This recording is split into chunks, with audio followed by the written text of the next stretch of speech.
پرانے قلعے پر آدھی رات کا گھپ اندھیرا چھایا ہوا تھا۔ اس رات آسمان پر چاند بھی نہیں تھا۔ گہرے مٹیالے آسمان پر ستارے بجھے بجھے سے تھے اور دھندلی کوہر کی چادر جنگل، قلعے اور قبرستان میں پھیلی ہوئی تھی۔ ڈاکٹر فیصل اور ڈاکٹر ارشد اپنی اپنی خوابگاہوں میں دن بھر کے کام سے تھک کر گہری نیند سو رہے تھے۔ بوڑھا انتری بھی اپنی کوٹری میں پڑا خراٹے لے رہا تھا۔ صرف اور صرف قلعے کی لیبارٹری میں اسٹریچر پر پڑی ہوئی لاش کی آنکھیں کھلی ہوئی تھیں اور چھت کو تک رہی تھی۔ لاش کو لیبارٹری کی چیزیں دھندلی دھندلی نظر آ رہی تھیں اور اس کے دماغ میں دھیما دھیما سا شور اٹھ رہا تھا۔ لاش کا دماغ ایک پاگل آدمی کا دماغ تھا، لیکن آسمانی بجلی کے جھٹکے نے اس دماغ کو ساکت کر دیا تھا۔ لاش کا دماغ اب پچھلی باتیں نہیں سوچ سکتا تھا۔ اسے کچھ چیزیں نظر آ رہی تھیں اور انہی چیزوں کا اس پر رد عمل ہو رہا تھا۔ لاش اسٹریچر کے ساتھ لوہے کی موٹی زنجیروں کے ساتھ بندھی ہوئی تھی۔ اچانک لاش میں حرکت پیدا ہوئی۔ اس نے ایک ہاتھ کو ہلکا سا جھٹکا دیا تو لوہے کی موٹی زنجیر ٹوٹ گئی۔ دوسرے ہاتھ کو جھٹکا دیا تو اس ہاتھ کی زنجیر بھی تڑاک کر ٹوٹ گئی۔ اسی طرح لاش نے دونوں ٹانگوں کو ہلکے ہلکے جھٹکا دے کر لوہے کی طاقتور زنجیروں کو توڑ دیا۔ اب لاش آزاد تھی۔ وہ کچھ دیر اسٹریچر پر پڑی چھت کو تکتی رہی اور کچھ سننے کی کوشش کرتی رہی۔ یہ ایک الو کی آواز تھی جو قبرستان کی طرف سے آ رہی تھی۔ کمرے کے اندر اور باہر چاروں طرف گہری خاموشی تھی۔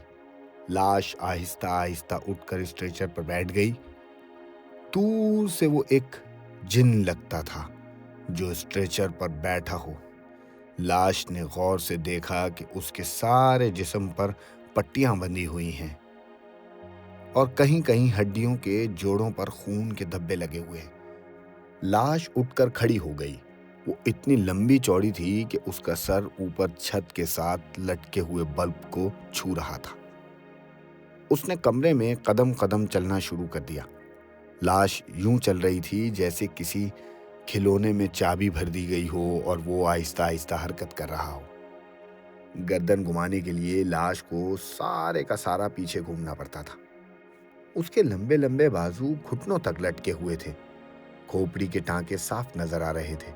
لاش چلتی ہوئی دیوار کے ساتھ لگے آئینے کے سامنے آ کر کھڑی ہو گئی۔ اس نے اپنی ڈراؤنی شکل آئینے میں دیکھی، مگر اس کی پتھر جیسی مردہ آنکھوں میں کسی قسم کا کوئی خوف یا دہشت پیدا نہ ہوئی، نہ چہرے پر کوئی اثر ہوا۔ لاش کا چہرہ پتھر کی طرح بے جان اور مردے کے چہرے کی طرح بے حس و حرکت تھا۔ اس نے دروازے کی طرف بڑھنا شروع کر دیا۔ قبرستان کے الو کی آواز ابھی تک اسے آ رہی تھی۔ دروازہ بڑا مضبوط تھا اور باہر تالا لگا ہوا تھا۔ لاش نے بایاں ہاتھ اٹھا کر دروازے پر مارا۔ دروازے کا ایک پٹ ٹوٹ کر الگ ہو گیا۔ لاش میں بے حد طاقت پیدا ہو چکی تھی۔ اس دروازے کو 3 آدمی مل کر بھی نہیں توڑ سکتے تھے، جس دروازے کو لاش نے محض بایاں ہاتھ مار کر توڑ دیا تھا۔ باہر راہداری میں اندھیرا تھا، مگر زندہ لاش کے بے جان سفید آنکھوں کو اندھیرے میں بھی سب کچھ صاف نظر آ رہا تھا۔ وہ راہداری کی سیڑھیاں اتر کر نچلی منزل کی طرف آ گیا۔ یہاں ایک کونے میں دیوار کے ساتھ ایک مدھم سا بلب روشن تھا، جس کی روشنی اس کے ارد گرد ہی پڑ رہی تھی۔ لاش ایک مشینی آدمی کی طرح قدم قدم آگے بڑھتی گئی۔ ایک کوٹری کے قریب سے گزرتے ہوئے اسے اندر سے عجیب و غریب سی آواز سنائی دی۔ کوٹری میں بوڑھا ملازم انتری سو رہا تھا اور یہ اس کے خراٹوں کی آواز تھی۔ زندہ لاش کچھ دیر تک خراٹوں کی آواز سنتی رہی۔ اس کی سمجھ میں ہی نہیں آ رہا تھا کہ یہ آواز کیسی ہے۔ لاش نے دروازے کی طرف اپنی پھرتیلی مردہ آنکھوں سے دیکھا اور اپنا لمبا طاقتور ہاتھ اٹھا کر دروازے کو اندر کی طرف دھکیلا۔ دروازے پر جیسے ایک من کا بوجھ پڑا ہو اور وہ اندر سے کھل گیا۔ اس کی کنڈی ٹوٹ گئی تھی۔ دروازہ کھل چکا تھا۔ لاش کوٹری میں داخل ہو گئی۔ خراٹوں کی آواز دیوار کے ساتھ لگی چارپائی سے آ رہی تھی، جہاں بوڑھا ملازم گھوڑے بیچ کر سو رہا تھا۔ لاش آہستہ آہستہ چلتی بوڑھے کی چارپائی کے پاس آئی اور اسے غور سے دیکھنے لگی۔ لاش کی مردہ آنکھوں میں نہ حیرت تھی نہ کوئی تعجب۔ اسے یوں محسوس ہو رہا تھا جیسے کوئی جانور خر خر کر رہا ہے۔ لاش بوڑھے ملازم پر جھک گئی اور پھر اس نے اپنا طاقتور ہاتھ اٹھایا اور اس بوڑھے ملازم کے سر پر ایک زور سے تھپڑ مارا۔ تھپڑ پڑتے ہی اس بوڑھے ملازم کی کھوپڑی ٹکڑے ٹکڑے ہو گئی۔ انتری نے اف تک نہ کی۔ لاش نے غور سے کان لگا کر سنا، خراٹوں کی آواز اب بند ہو گئی تھی۔ لاش بڑے سکون سے پوری کی پوری پیچھے کو گھومی اور دروازے سے نکل کر باہر غلام گردش میں آ گئی۔ غلام گردش دور تک سنسان اور اندھیری تھی۔ لاش جلتے ہوئے بلب کے پاس آ کر رک گئی اور بڑے غور سے روشن بلب کو تکنے لگی۔ پھر اچانک لاش نے بلب کو ہاتھ میں لے کر کچل دیا۔ بلب بجھ گیا اور شیشے کے ٹوٹے ہوئے ریزے لاش کی ہتھیلی میں چبھ گئے، مگر نہ تو لاش کو کرنٹ پڑا نہ ہی وہاں سے خون نکلا۔ اب وہاں گھپ اندھیرا چھا گیا تھا، مگر لاش کو ہر شے دھندلی دھندلی دکھائی دے رہی تھی۔ وہ قدم قدم چلتی اس دروازے پر آ گئی جو قلعے سے باہر ویران باغ میں کھلتا تھا۔ یہ دروازہ بڑا مضبوط اور اونچا لمبا تھا۔ لاش مشین کی طرح چلتی ہوئی دروازے کے پاس آئی اور اس نے دروازے کو دھکا دے کر اسے توڑ دیا۔ دروازے کے لوہے پہ ہاتھ لگتے ہی ایک بجلی کا شعلہ سا نکلا، لیکن لاش کے ہاتھ کو کچھ بھی نہ ہوا۔ وہ قلعے کے باہر نکل کر اجڑے ہوئے ویران باغ میں آ گئی اور قہر آلود اندھیری رات میں اس نے جنگل کی طرف چلنا شروع کر دیا۔ سفید پٹیوں میں لپٹی ہوئی دیو پہ کر اونچی لمبی لاش اندھیرے میں بالکل ایک درخت لگ رہی تھی جس پر ابھی ابھی برف پڑی ہو۔ لاش کا رخ قبرستان کی طرف تھا۔ اس طرف سے الو کے بولنے کی آواز برابر آ رہی تھی۔ اس ڈراؤنی آواز نے قبرستان اور جنگل کے ماحول کو اور زیادہ پراسرار بنا دیا تھا۔ جنگل کے درختوں میں پرندے اپنے اپنے گھونسلوں میں سو رہے تھے۔ ایک فاختہ نے اپنے گھونسلے میں سے چونچ باہر نکل کر نیچے دیکھا۔ ایک زندہ لاش درختوں کے نیچے سے آہستہ آہستہ گزر رہی تھی۔ فاختہ نے سہم کر چونچ گھونسلے کے اندر کر لی اور اپنے بچوں کو پروں کے نیچے چھپا لیا۔ لاش درختوں کے گھنے سایوں میں آگے بڑھ رہی تھی۔ کسی کو معلوم نہیں تھا کہ پرانے قلعے سے نکل کر لاش قبرستان کی طرف کیوں جا رہی ہے۔ جنگل ختم ہو گیا تھا۔ اب قبرستان کی ٹوٹی پھوٹی دیوار شروع ہو گئی تھی۔ لاش قبرستان کی دیوار کے پاس آ کر رک گئی۔ اس نے اپنا لمبا چوڑا پاؤں زور سے دیوار پر مارا تو دیوار کا ایک حصہ ٹوٹ پھوٹ کر دوسری طرف جا گرا۔ لاش کو اتنی عقل بھی نہیں تھی کہ ذرا پرے قبرستان کا بڑا سا دروازہ جو بالکل کھلا تھا وہاں سے چلی جاتی۔ لاش ناک کی سیدھ میں ہی چلی آ رہی تھی۔ قبرستان میں داخل ہو کر لاش نے اپنے آپ گورخن کی جھونپڑی کی طرف چلنا شروع کر دیا۔ قبریں رات کے اندھیرے میں ڈراؤنی لگ رہی تھیں۔ کچھ قبروں کے خطبے گر کر ٹیڑھے میڑھے ہو گئے تھے، کچھ قبریں مسمار ہو چکی تھیں، اور وہاں گہرے گڑھے میں سے بہت بڑا کالا کتا نکلا اور لاش کو دیکھ کر بھونکنے لگا۔ لاش چلتے چلتے رک گئی۔ اس نے چوڑے چوڑے شانے گھما کر بھونکتے ہوئے کتے کو دیکھا۔ لاش کو اپنے بند دماغ میں عجیب سا شور سنائی دیا۔ اس نے اپنا لمبا بازو آگے بڑھا کر کتے کو گردن سے پکڑ کر گھمایا اور تڑاک سے ایک درخت کے ساتھ دے مارا۔ لاش کے ہاتھ لگنے سے ہی کتے کے بدن میں بجلی دوڑ گئی تھی اور اس کے بعد درخت سے ٹکرا کر یوں ٹکڑے ٹکڑے ہو گیا جیسے کوئی شیشے کے جگ کو زور سے فرش پر دے مارتا ہے۔ کتے نے اف بھی نہ کی اور مر گیا۔ اس کی آواز بند ہو گئی۔ قبرستان میں ایک بار پھر خوفناک سناٹا چھا گیا۔ لاش اپنے آپ پرانے گورخن کی جھوپڑی کی طرف چل رہی تھی جس کا سر اس لاش کی گردن کے ساتھ جوڑ دیا گیا تھا۔ گورخن کی جھوپڑی کا دروازہ بند تھا۔ کھڑکی میں سے دیے کی دھیمی دھیمی روشنی باہر آ رہی تھی۔ لاش 1-2 منٹ تک اس کھڑکی کے پاس جا کر رکی رہی، پھر وہ گھومی اور جھونپڑی کے دروازے کے سامنے آ گئی۔ اس نے دروازے پر ہاتھ رکھا تو جھونپڑی کا دروازہ کھل گیا۔ لاش جھونپڑی میں داخل ہو گئی۔ پرانے گورکھن کے قتل ہو جانے کے بعد شہر سے ایک نیا گورکھن وہاں آ گیا تھا۔ یہ گورکھن ایک ہٹا کٹا جوان تھا اور چارپائی پر لیٹا گہری نیند سو رہا تھا۔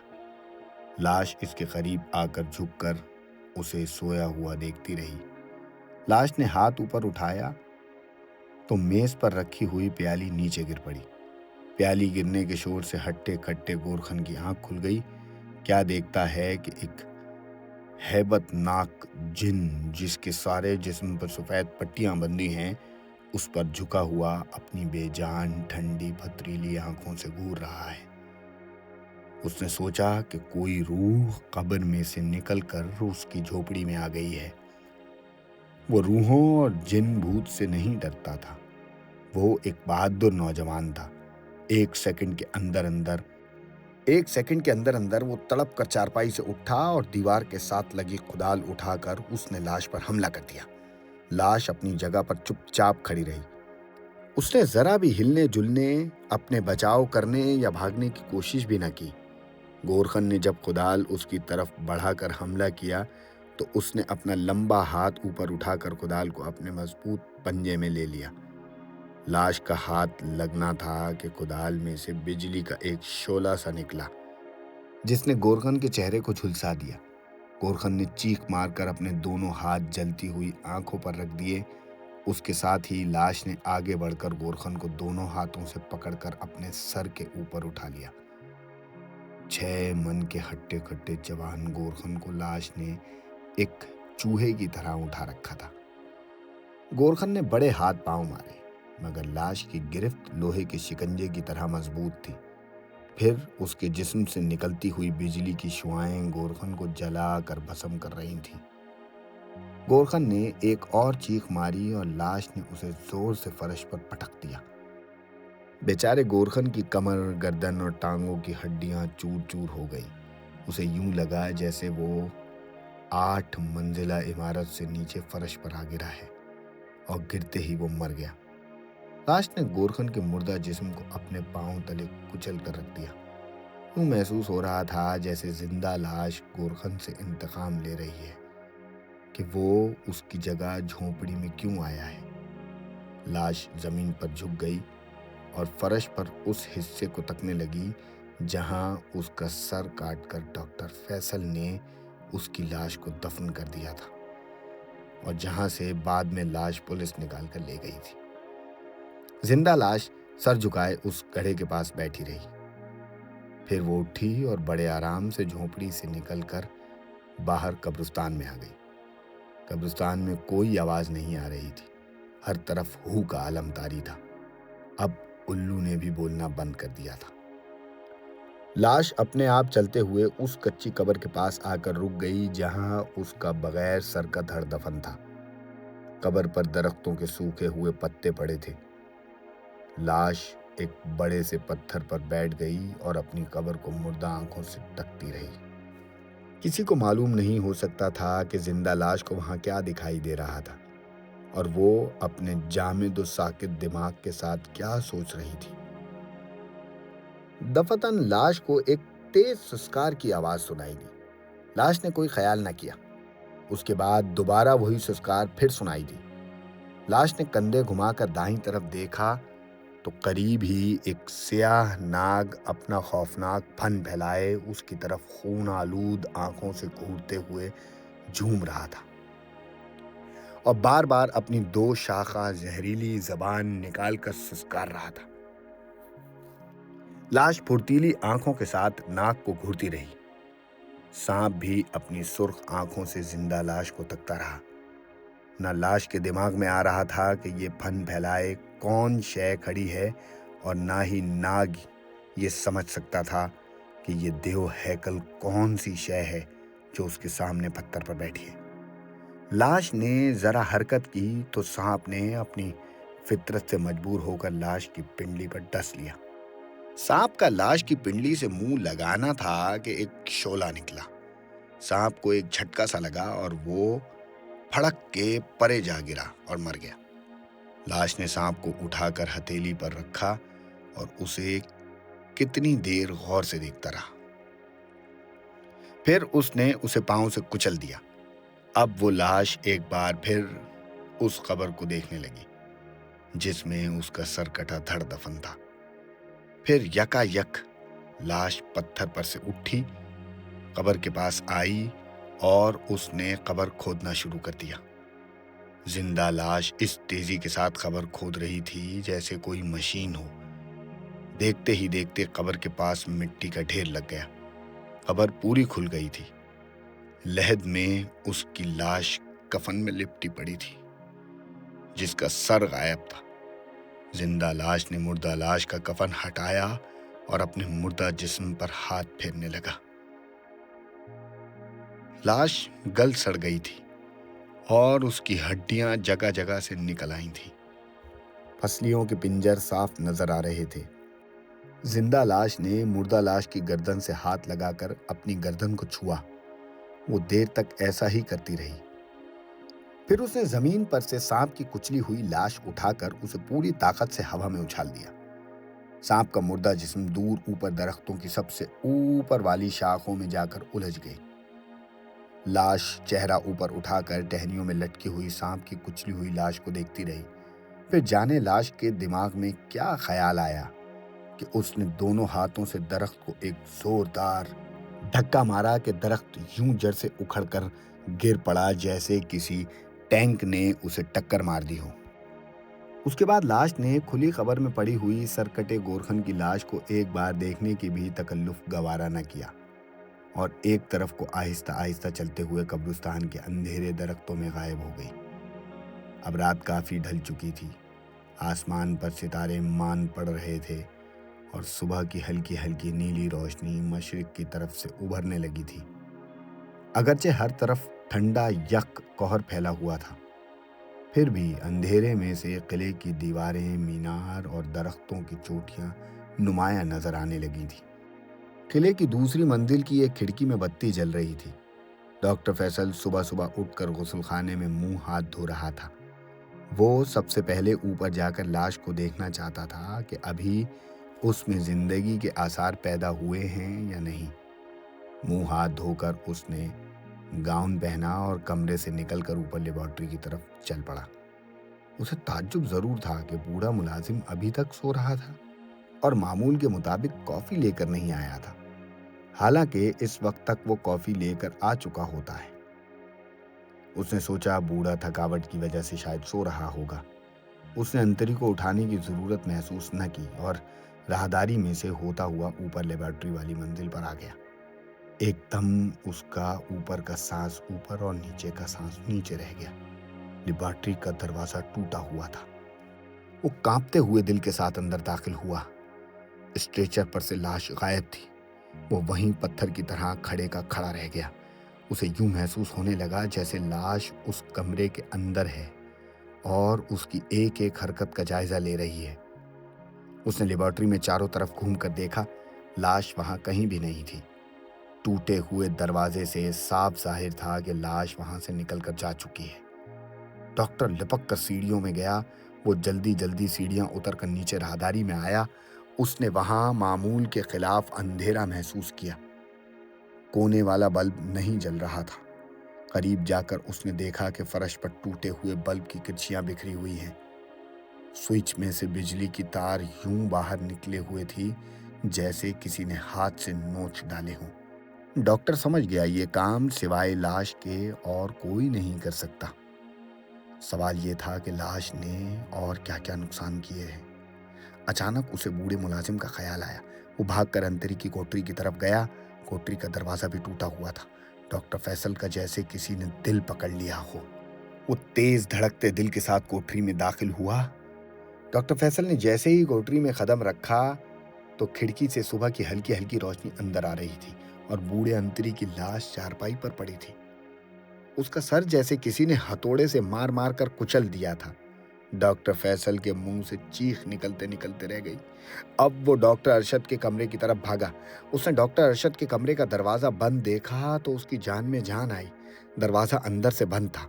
فیصل نے زور زور سے دروازہ کھٹکھٹانا شروع کر دیا۔ ارشد ارشد اٹھو! ارشد ہڑبڑا کر اٹھا اور تیز آواز میں بولا، کون ہے؟ میں ہوں فیصل، دروازہ کھولو۔